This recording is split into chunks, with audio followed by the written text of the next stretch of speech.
Bom dia, gente, tudo bem?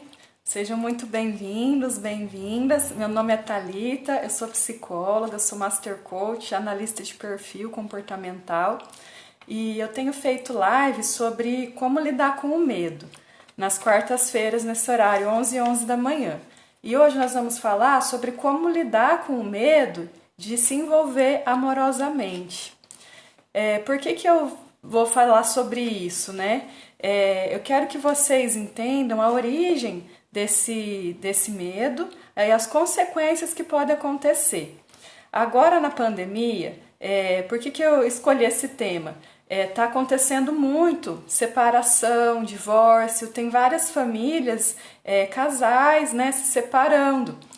Por quê? Porque essa mudança cultural, que a gente antes ficava mais tempo fora de casa trabalhando, estudando, e depois passamos a ficar em casa fazendo home office, todos nós tivemos que conviver mais com as pessoas que moram com a gente, tanto os filhos, marido, pai, mãe, os familiares.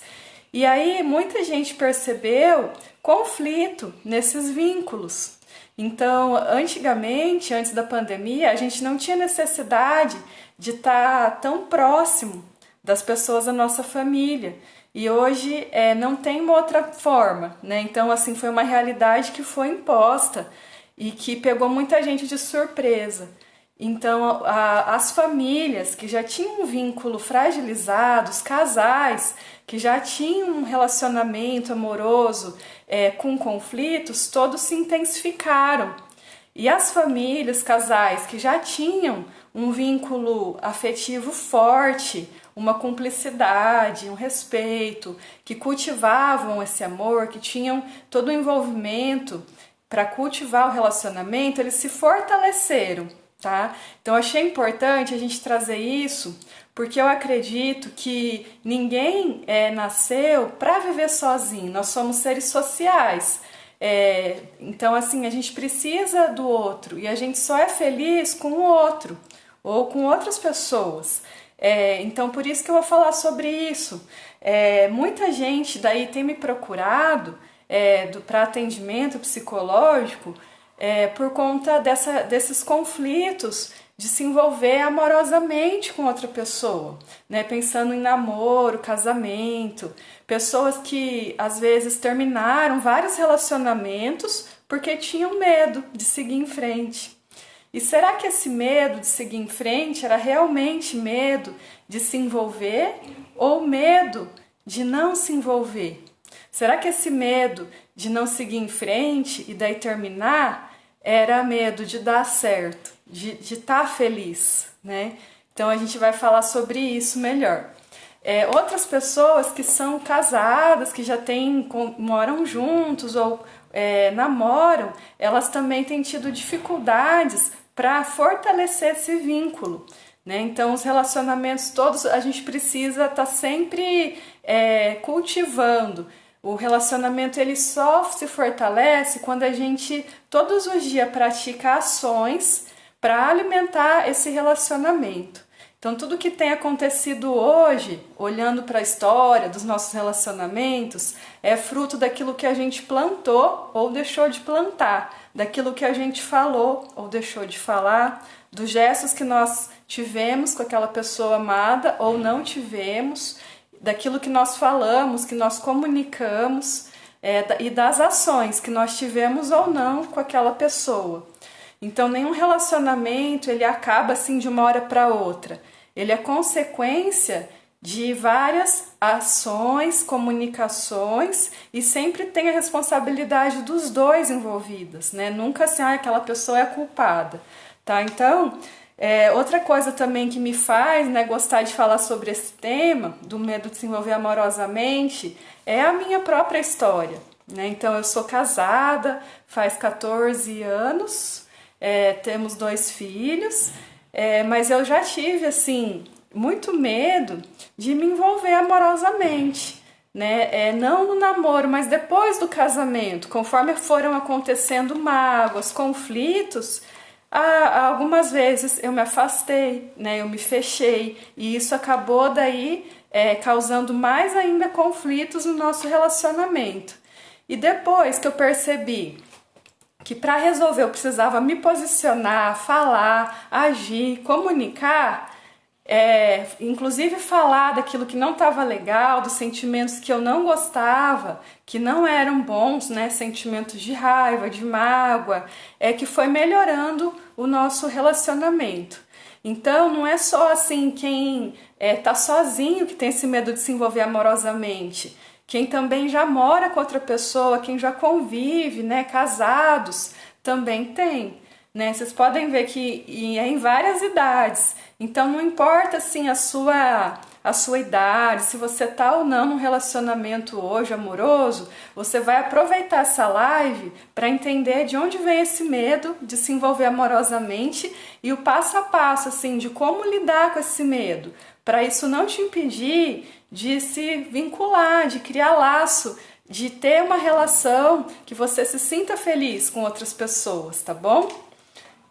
Então, gente, o primeiro passo é entender que o medo, como eu venho falando para vocês, é uma reação de sobrevivência e é diante de uma situação real ou imaginária de ameaça. Então, a primeira pergunta quando você sente medo é perceber se esse medo é de uma situação real mesmo, concreta ali, por exemplo, um acidente, um assalto, a pandemia, ou é imaginário.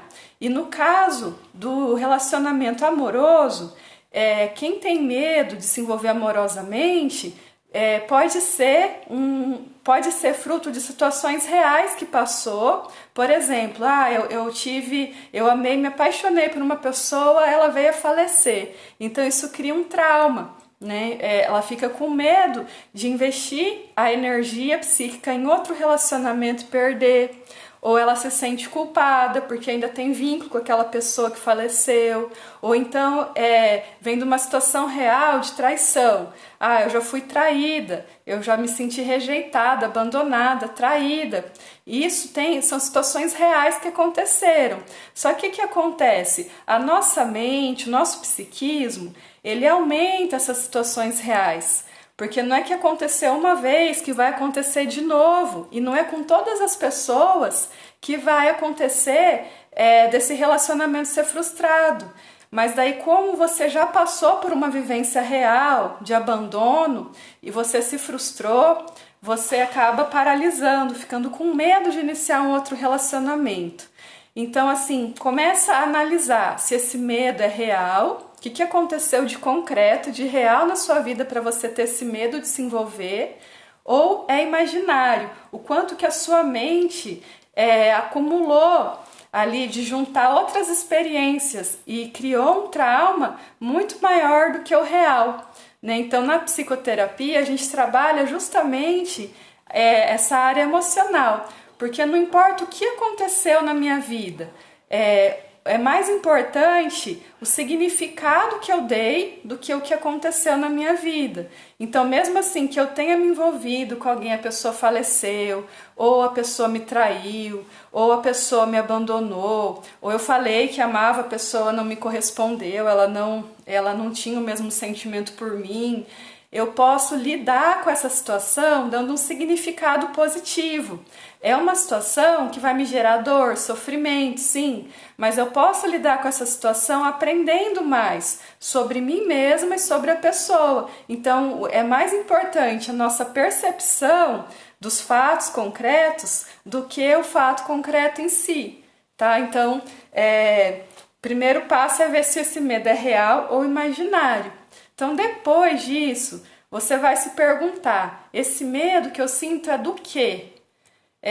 E aí a gente precisa especificar o medo. Quando você só acha assim, eu não sei, eu tô com medo, e não sabe do que é esse medo, essa emoção ela fica dispersa na sua vida psíquica e causa ainda mais falta de clareza. Então, assim, é muito mais fácil a gente derrotar o inimigo quando a gente conhece e estuda ele, não é? É muito mais fácil a gente superar o medo quando a gente identifica do que é esse medo. Então, sempre especifica o medo. Eu tenho medo do futuro, ou eu tenho medo de ficar sozinha.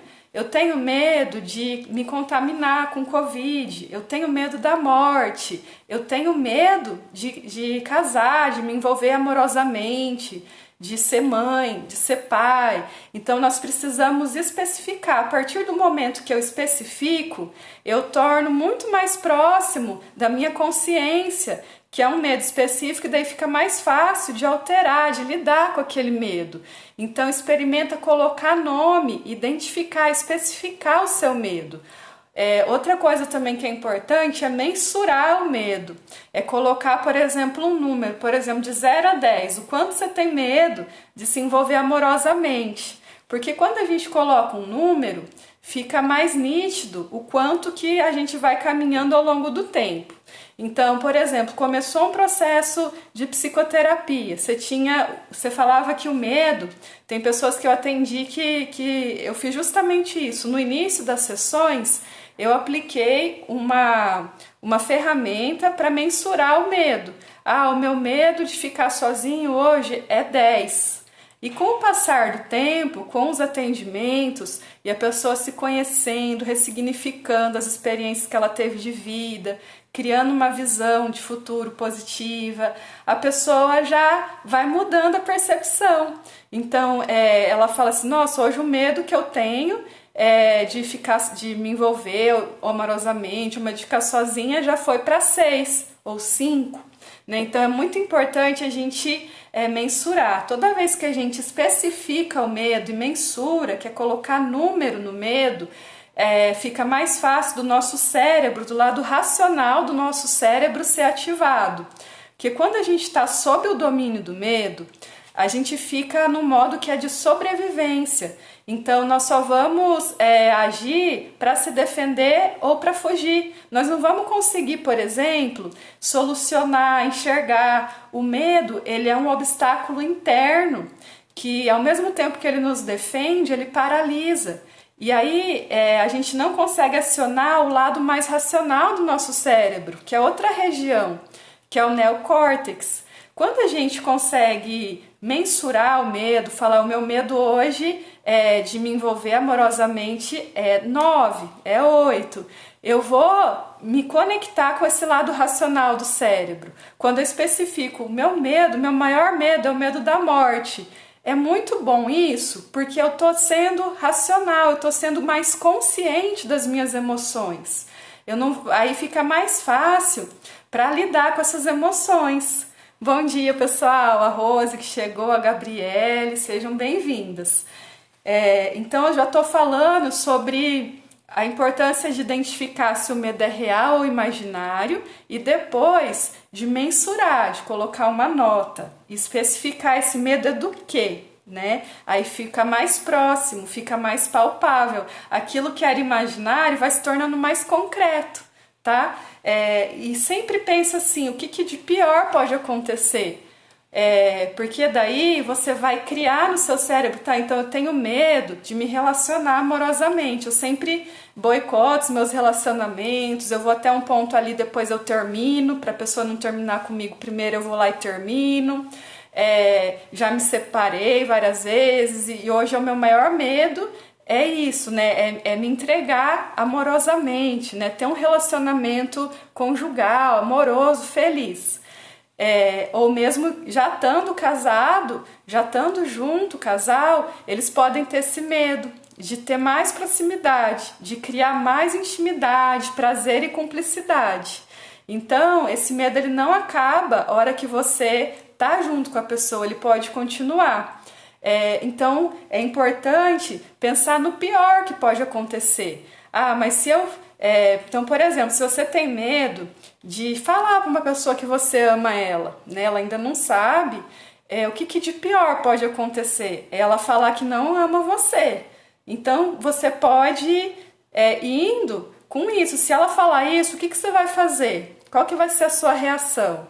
Então isso seria o pior, mas assim, você não vai morrer por causa disso, ela também não. Você pode aprender a lidar com essa situação.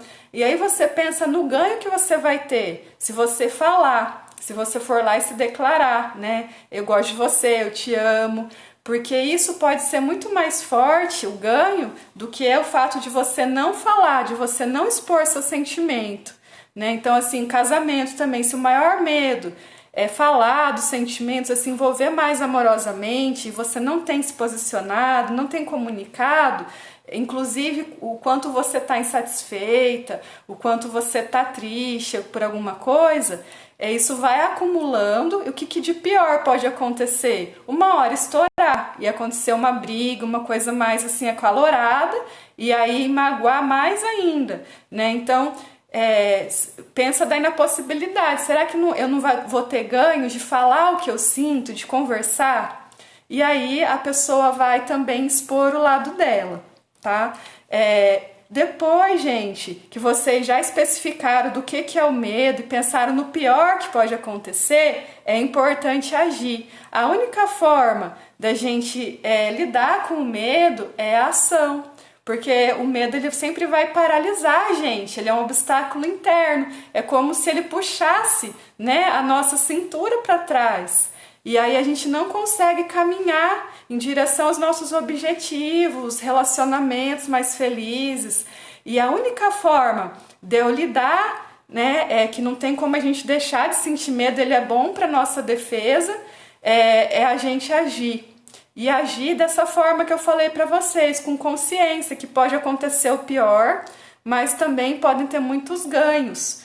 E se você não agir, apesar do medo, você vai ainda ter muitas perdas, né? Então, uma pessoa que ela não consegue ter durante a vida um relacionamento amoroso, né, de qualidade, ela vai ter muitas perdas. Ela vai deixar de viver momentos de qualidade, de cumplicidade, de respeito, porque a pessoa que a gente convive mais é o nosso cônjuge, né? A pessoa assim é a pessoa mais próxima da gente. Então, sempre ajam, né? A ação, o medo tem medo da ação. A ação é a única coisa que elimina o medo. Então, assim, sempre ajam, porque só a realização afasta o medo. A gente precisa agir com o medo, a gente não pode esperar assim, agora eu não sinto medo, eu vou lá e vou fazer. Porque só existe espaço para coragem quando a gente sente medo, né? E a coragem significa agir com o coração. Agem é agir e cor é coração. Então, todo mundo que tem medo tem espaço para ser corajoso. E para a gente se envolver amorosamente com outra pessoa, nós temos que ter muita coragem. Porque é aquela pessoa que vai conhecer as nossas maiores virtudes e também os nossos maiores defeitos. Você também vai conhecer daquela pessoa a parte melhor, mas também vai ver ela com raiva, frustrada, magoada. Então é um relacionamento que tem tanto os pontos positivos quanto os pontos negativos. E por que a gente tem medo? Como eu falei para vocês, nós fomos criados para viver com as outras pessoas, para nos conectar. O propósito, né, divino é amar a si mesmo, amar o próximo e amar a Deus, né? Amar a Deus sobre todas as coisas, amar o próximo como a ti mesmo. Então eu acredito nisso, que nós fomos programados, projetados para criar vínculo. Nós não fomos criados para viver sozinho, né? O ser humano, ele não sobrevive sozinho. E se a gente pensar na psicologia da felicidade, a longo prazo, o que faz sentido na nossa vida são os relacionamentos felizes que a gente construiu. Então, assim, o que a gente deixa de legado no mundo são esses vínculos, são essas conexões, né? Então, o propósito da nossa vida é nos conectar umas com as outras, né? Uns com os outros. Então, assim, a gente não pode viver sem se conectar, sem se relacionar. Num estudo que fizeram nos Estados Unidos, que eles acompanharam pessoas ao longo do tempo, eles acompanharam desde a faculdade até os 70 anos. E eles perceberam que as pessoas que eram mais assim, que se mostravam mais felizes e realizadas, eram as que tinham relacionamentos mais significativos, eram as que chegavam, né, na idade, né, na terceira idade, conservando o vínculo, alimentando os relacionamentos, né? Então, não existe visão de futuro positiva sem alguém para compartilhar, né? Então, por mais que eu sou assim, eu quero ser uma boa profissional, mas com quem que eu vou celebrar? Né? Eu quero ter dinheiro, mas quem que eu vou poder ajudar com esse dinheiro também? Então o ser humano ele precisa se desenvolver e também socializar, né? O nosso propósito é sempre crescer e contribuir. Não tem aquela parte que fala assim, que a gente transborda. Então quanto mais a gente cresce, mais a gente transborda, e isso é comunicar amor para as outras pessoas. Cada um de nós aqui, vocês que estão na live, vocês já nasceram com as características que servem para cumprir o propósito, a missão de vida de vocês. E aí, quando vocês começam a se conhecer e a usar essas características, vai transbordar, vai, assim, auxiliar outras pessoas, vai iluminar, né? Vai transbordar a vida de outras pessoas. E às vezes por exemplo, tocando uma música, fazendo um atendimento, fazendo uma comida, fazendo uma apresentação, ou descobrindo alguma coisa científica, resolvendo alguns problemas, né, sociais ou financeiro. Enfim, cada um de nós já tem as características e elas só fazem sentido quando a gente compartilha com os outros. Então não desista de se relacionar com as outras pessoas. Sempre procure criar vínculo, né? Qual que é a origem, gente? Desse medo de se envolver amorosamente. Tudo que nós sentimos hoje não é de agora, não é só das experiências que nós tivemos, reais, de frustração, de rejeição. É uma repetição do que aconteceu quando a gente estava se desenvolvendo. Do 0 aos 12 anos, que é a infância, é a época que a nossa identidade ela vai se consolidando. Então, a gente repete padrões de comportamento que nós aprendemos na infância. Por quê? Porque é o período que o nosso cérebro está no maior, na maior neuroplasticidade. Então, todos os estímulos que chegam, sensoriais, o que a criança ouve, o que ela vê, o que ela sente, ela vai criar crenças sobre quem ela é. E a criança, ela não tem noção, assim, cognitiva. Então, ela vive muito intensamente, assim, na área emocional. Tudo que chega para ela entende que, por exemplo, se os pais não brincam com a criança, porque tem que trabalhar, ela não vai entender, meu pai e minha mãe não brincaram comigo porque eles têm que trabalhar. Por mais que os pais falem, né? Ela vai achar que ela não é importante, que ela foi abandonada, que ninguém gosta dela, que ela não é boa o suficiente. E essa criança, que ela já sofreu vários tipos de experiência, de abandono, de rejeição, que ela interpretou assim, porque a criança ela só consegue interpretar assim, ela é pura emoção. Ela não vai ter esse filtro cognitivo. O que vai acontecer? Ela vai sentir dentro dela uma baixa autoestima, ela não vai confiar nela, porque ela não aprendeu que ela era amada, que ela pertencia, que ela era importante, que ela tinha limites. Houve alguma falha, né, nos pais, nas pessoas que cuidaram de garantir esse ambiente para essa criança. E às vezes a escola ajuda, às vezes um professor trata bem essa criança, ela consegue olhar, enxergar que ela é boa, enxergar que ela é amada, que ela é importante. Né? Então o nosso medo de se envolver amorosamente vem das nossas experiências com os nossos pais ou com as pessoas que cuidaram da gente. Então, dependendo da quantidade e da qualidade de amor que nós recebemos, nós vamos ter uma autoestima boa, a gente vai se valorizar. Agora, quando a gente não recebe, sente que não recebeu amor suficiente, que daí a criança ela não vai entender, por mais que os pais não quiseram, que todos os pais, eles amam os filhos, só que às vezes eles não conseguem demonstrar, por falta de conhecimento ou por repetir a história dos pais deles, né, que são os nossos avós. Então, gente, essa criança ela vai crescer de alguma forma ela vai, para se proteger desse medo de ser rejeitada, medo de não ser amada, ela vai ficar com medo de se envolver com outras pessoas, porque ela pode sofrer de novo aquele abandono, aquela rejeição, né? Então imagina, por exemplo, uma criança que ela vê o pai bebendo, né? E o pai não dá atenção, às vezes o pai agride a mãe, ela vai crescer com aquele sentimento que ela não é importante, porque se o pai amasse ela, o pai ia cuidar dela, o pai não ia beber. E às vezes essa criança na vida adulta, ela vai se envolver com uma pessoa assim também, que não dá muita atenção para ela, que bebe, que tem algum vício. Por quê? Porque a gente reproduz as nossas sensações que foram mais frequentes, mais intensas na nossa infância. Então uma criança que ela ficou muito sozinha na infância, fechada no quarto, jogando joguinho, assistindo TV, ela vai tender a repetir essa mesma experiência na vida adulta. Por isso que hoje a gente precisa estimular os nossos filhos a ter afeto, a ter experiências de amor, de pertencimento, tempo de qualidade, sabe?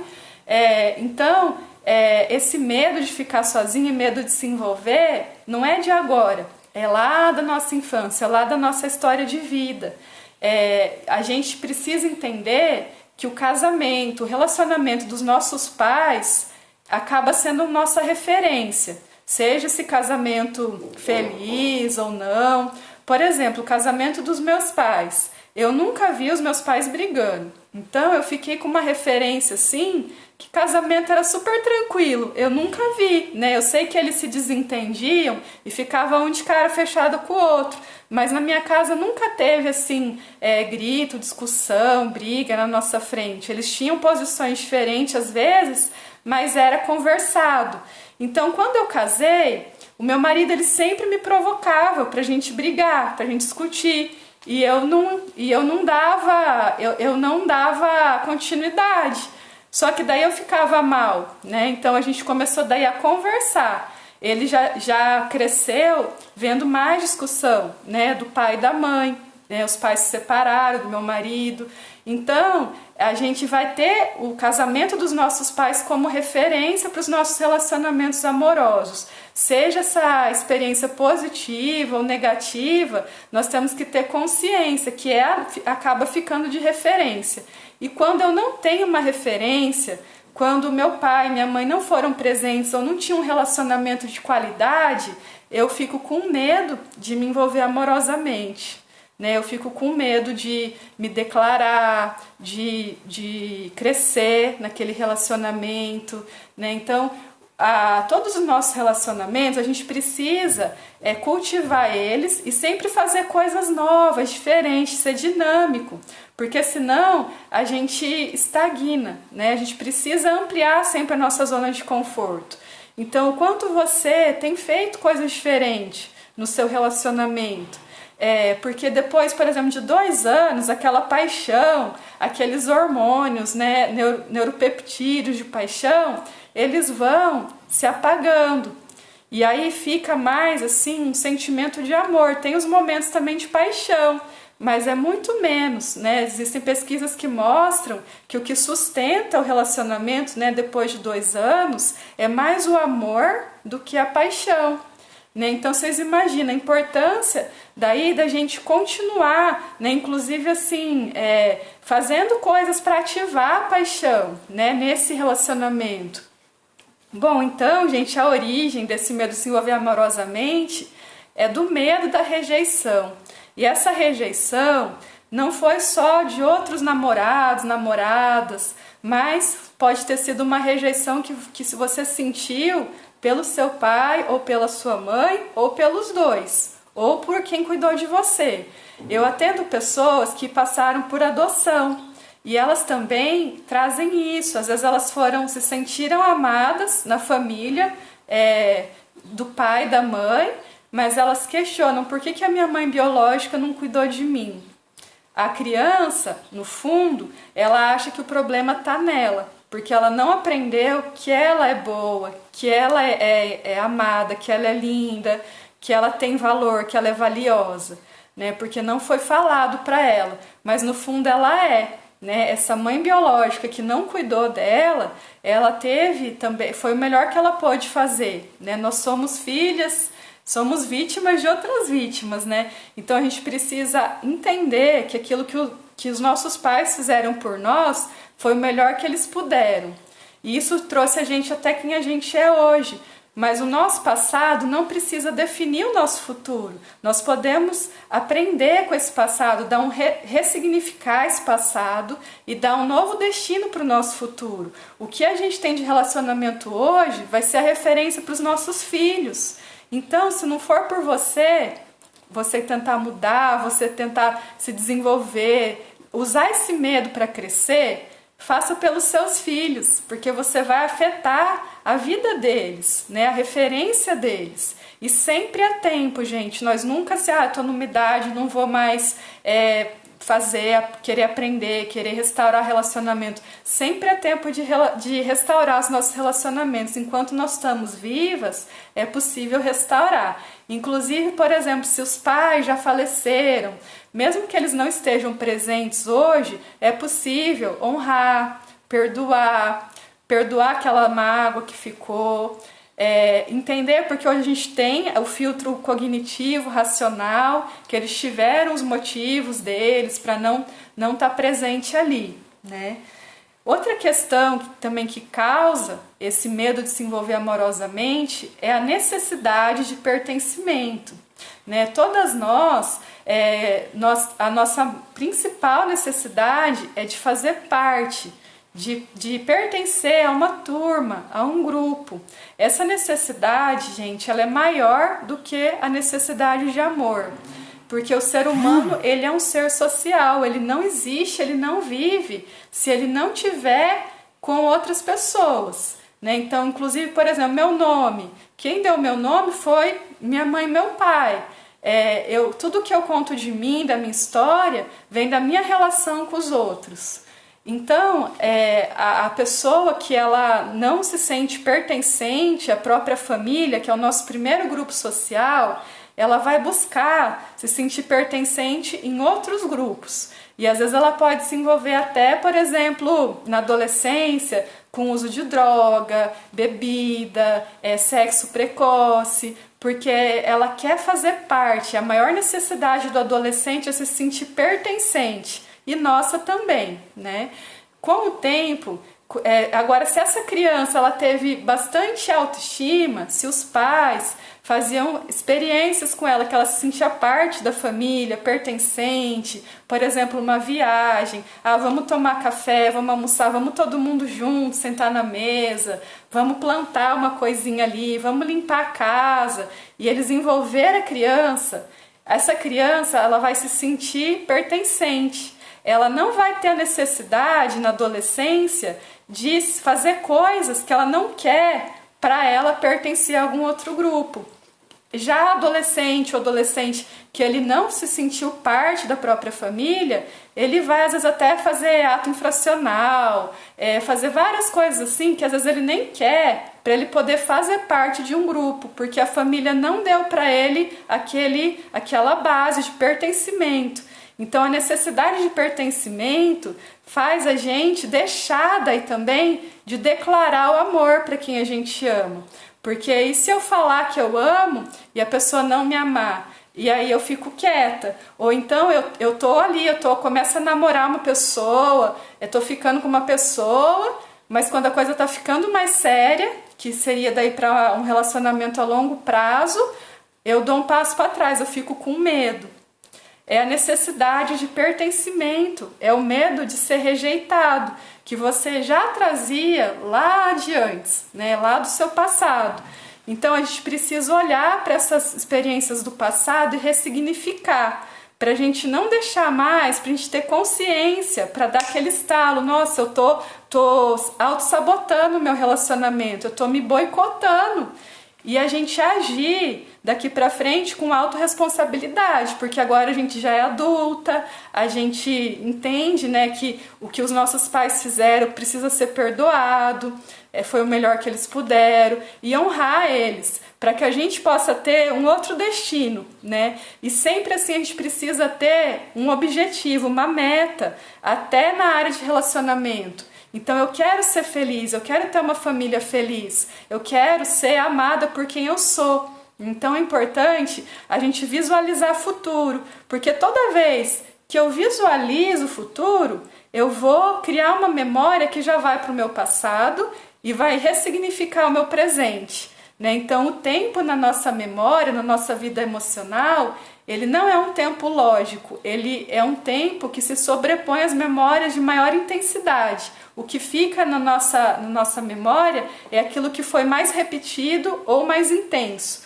Ou então lapsos de memória, que é quando a pessoa ela não sentiu afeto, tipo ela ficou ali no piloto automático, o tempo passou muito rápido, né? Nós não podemos deixar, gente, essa sensação que o tempo está passando muito rápido nos tomar, porque significa que a gente está no piloto automático, que a gente está inconsciente. Nós precisamos estar mais atentos, assim, com atenção plena, nos nossos relacionamentos, até também no nosso trabalho. E como que a gente faz isso? Olhando no olho, né? Respirando, não fazer várias coisas ao mesmo tempo, fazer uma coisa de cada vez, sabe? Com prioridade. A Rose colocou: eu desejei muito uma família tranquila, porque a minha família não era. Tinha discussões, agressões. E daí tive que enfrentar o medo e buscar meios para mudar minha realidade. Graças a Deus deu certo. Que legal, né, Rose? Que você teve essa referência e você usou essa referência para fazer diferente. Então é isso que eu quero que vocês percebam, que vocês podem ser diferentes. Como que a gente vai lidar com esse medo, né, de se envolver amorosamente? Aceitar que essa vulnerabilidade que faz a gente ser humana, aceitar esse medo. Então, assim, tem gente que não quer que o outro perceba que às vezes você não está bem, que você está triste, ou tem alguma vergonha da aparência física ou da classe social. Enfim, mas se essa pessoa, se você realmente ama essa pessoa, ela também é normal, todo mundo tem defeitos, todo mundo tem algo vulnerável, essa vulnerabilidade que faz a gente ser quem a gente é. Então, assim, ninguém tá 100% sem medo, sem defeito. É a vulnerabilidade que traz a coragem pra gente lidar com o medo, e é a vulnerabilidade que é a base do relacionamento amoroso. As pessoas que têm medo de se envolver amorosamente, elas são muito boas em fazer coisas e ter coisas, mas elas têm dificuldade em ser, porque elas não foram reconhecidas por quem elas são. Então, quando chega a hora, por exemplo, de casamento, relacionamento, filhos, elas travam, porque elas não foram ensinadas sobre quem elas são. Então elas se valorizam mais pelo que elas fazem. Então eu vou agora falar com o Homem de Ferro e a Mulher Maravilha. O Homem de Ferro é aquele homem que ele teve que ser muito forte, porque ele viveu, ele experienciou na infância várias experiências que ele não podia fazer nada, ele ficou impotente. Às vezes ele viu, por exemplo, os pais discutindo, ou não teve atenção, não foi cuidado, né, ficou exposto. E aí ele se torna assim, então, para me defender, quando eu crescer, eu vou ser assim, vou ser forte, eu vou ganhar dinheiro. E ele se torna assim uma pessoa de sucesso, né, de alto desempenho pelo que ele faz e pelo que ele tem. Mas no fundo, ele colocou aquela capa de Homem de Ferro porque o corpo dele estava ferido, estava com feridas emocionais, e daí ele esconde. Só que daí quando ele começa a conhecer uma mulher, né, uma pessoa, e ele começa a se apaixonar, ele sente, nossa, é tão difícil se apaixonar, né, se envolver amorosamente, porque ele colocou uma armadura, ele colocou a capa do Homem de Ferro. E aí, para você conseguir acessar o seu coração e se entregar nesse relacionamento, você precisa tirar essa capa. A Mulher Maravilha é a mesma coisa. É uma mulher que ela passou muita rejeição, descuido, não foi valorizada, não se sentia pertencente, e para ela se proteger, ela criou uma muralha, um castelo, né? Tem até uma música da Mulher Maravilha que ela fala: eu vou para um castelo, da Lady Gaga. E aí essa mulher, ela precisa ser muito forte, e porque ela precisa esconder as feridas que ela ficou também, o coração partido, né? Que é aquela criança que não foi amada, que não foi cuidada.